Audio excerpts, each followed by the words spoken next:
بسم اللہ الرحمن الرحیم۔ سوم کلاس پیارے بچوں، السلام علیکم۔ میں امید کرتی ہوں کہ آپ سب اپنے گھر میں اللہ تعالیٰ کی خاص حفاظت میں اور خیر و عافیت سے ہوں گے۔ جیسا کہ آپ سب بچے جانتے ہیں کہ ہم نے اپنا نیا سبق جو ہے وہ شروع کیا ہوا ہے، نماز اور اس کے اوقات و آداب۔ اس کی ہم نے کچھ ریڈنگ کر لی ہوئی تھی۔ آج ہم نے جو اپنی ریڈنگ شروع کرنی ہے وہ شروع کرنی ہے نماز کے اوقات۔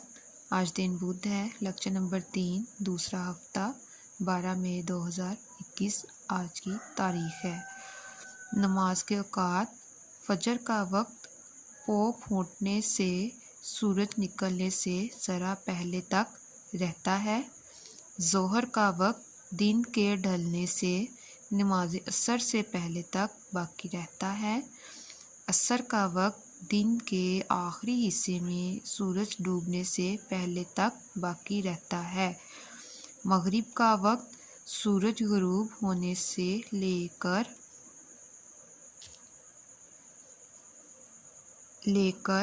شفق ختم ہونے تک رہتا ہے۔ عشاء کا وقت شفق ختم ہونے کے بعد سے رات کے 2/3 حصہ تک باقی رہتا ہے۔ نماز کا پورا ثواب اس وقت ملتا ہے جب اسے وقت پر ادا کیا جائے۔ نماز پڑھنے کے بہت سے فائدے ہیں۔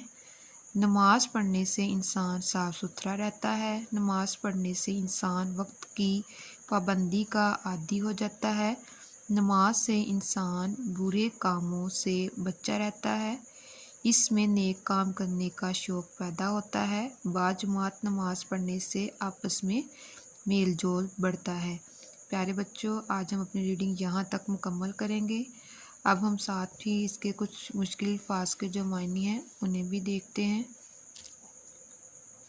اوقات یعنی وقت، پو پھوٹنے، سورج کی پہلی کرن نکلنے سے پہلے یعنی سویرا، ڈھلنے، گھٹنا یا کم ہونا، ڈوبنے، غروب ہونا یعنی سورج کا غروب ہو جانا، شفق یعنی سرخی، سورج غروب ہونے کے بعد شام کو ظاہر ہوتی ہے۔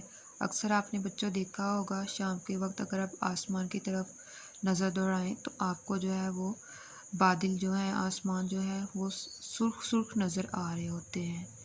وہ وقت جو ہوتا ہے وہ شفق کا وقت ہوتا ہے، مغرب کا ٹائم یعنی۔ اس کے بعد اور ہم دیکھتے ہیں مشکل الفاظ۔ یہ دیکھیں یہاں پہ لکھا ہوا ہے میل جول۔ میل جول کا مطلب ملنا جلنا، پیار محبت۔ جی تو بچوں، اب ہم اس کے کچھ سوالات کے جوابات بھی کرتے ہیں۔ ہم نے پہلے بھی اس کا کچھ سوال جو کیے ہوئے ہیں، باقی سوال جو ہیں ان کو آج ہم دیکھتے ہیں۔ سوال نمبر 2، نماز پڑھنے کے فوائد لکھیے۔ جواب: نماز پڑھنے سے انسان صاف ستھرا رہتا ہے۔ نماز پڑھنے سے انسان وقت کا پابند ہو جاتا ہے۔ کون سے فوائد یعنی فائدے ہیں؟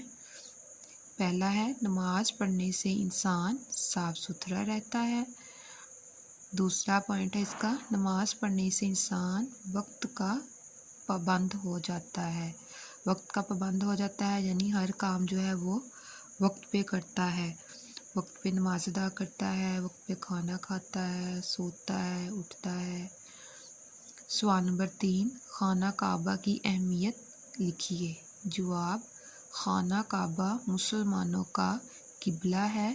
اللہ تعالیٰ نے خانہ کعبہ کی طرف منہ کر کے نماز ادا کرنے کا حکم دیا ہے۔